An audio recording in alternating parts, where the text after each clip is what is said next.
चौथी command 10 commandment में से, वला तक्तुलू औलादकुम खशियत इमलाक, और मत कत्ल करो अपनी औलाद को मुफलिसी के डर से।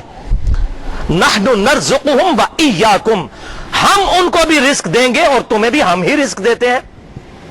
इस डर से औलाद को कत्ल कर देना कि ये खाएंगे कहां से, ये चौथी कमांड में हराम करार दे दिया गया, बनी इसराइल के लिए भी और हमारे लिए भी।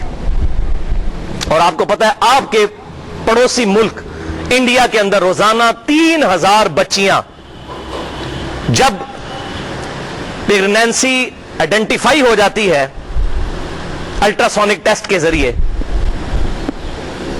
जिसको हम अल्ट्रासाउंड भी कहते हैं, तो जाया करवा दी जाती हैं मां के पेट के अंदर। 3000 बच्चियां रोजाना। जाहिर है 1.25 अरब की आबादी है वहां पर, 1/5 ऑफ वर्ल्ड वहां रह रहे। बोले आउज़ु बिल्लाहि ताला, मत कत्ल करो औलाद को मुफलिसी के डर से, तुम्हें भी हम रिस्क देते हैं, उनको भी हम ही रिस्क देंगे। इन्ना कत्लहुम काना खितअन कबीरा, बेशक उनका कत्ल करना बहुत बड़ी जुर्म है, बहुत बड़ा गुनाह है।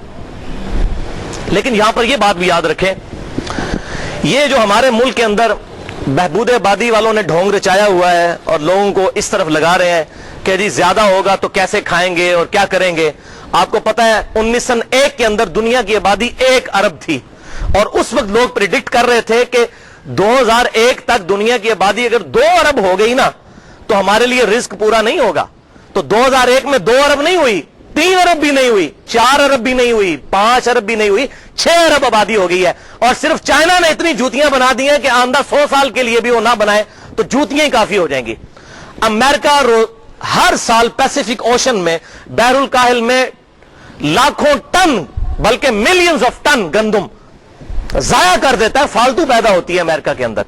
कहीं इंटरनेशनल मार्केट में गंदम की प्राइस नीचे ना आ जाए। ये कहते हैं रिस्क कौन देगा, रिस्क तो दे रहा है अल्लाह ताला।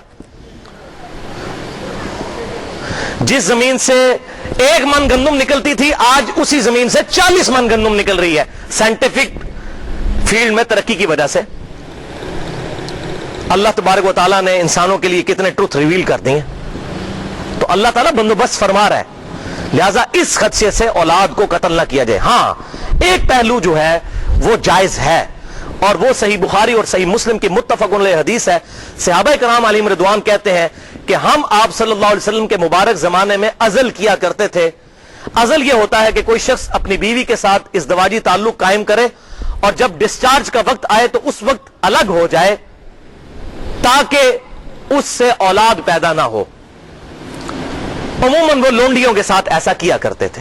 तो आप सल्लल्लाहु अलैहि वसल्लम ने फरमाया कि अगर ऐसा ना करो तो क्या है, जो औलाद दुनिया में आनी है वो तो आकर रहेगी। लेकिन आप सल्लल्लाहु अलैहि वसल्लम ने उनको मना भी नहीं फरमाया, क्योंकि नबी पर वाजिब होता है कि वाज़े अल्फाज में मना फरमा दे। आप सल्लल्लाहु अलैहि वसल्लम ने मना नहीं फरमाया, सिर्फ कहा कि अगर ना करो तो क्या हर्ज है। लिहाजा इस पर मुहद्दिसीन का इजमाई फाहम है कि अज़ल करना जायज है।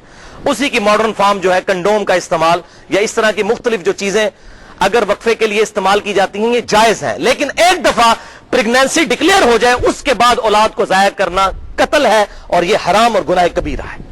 लिहाजा ये मैंने मॉडर्न एज का एक मसला भी इस हवाले से क्लियर कर दिया।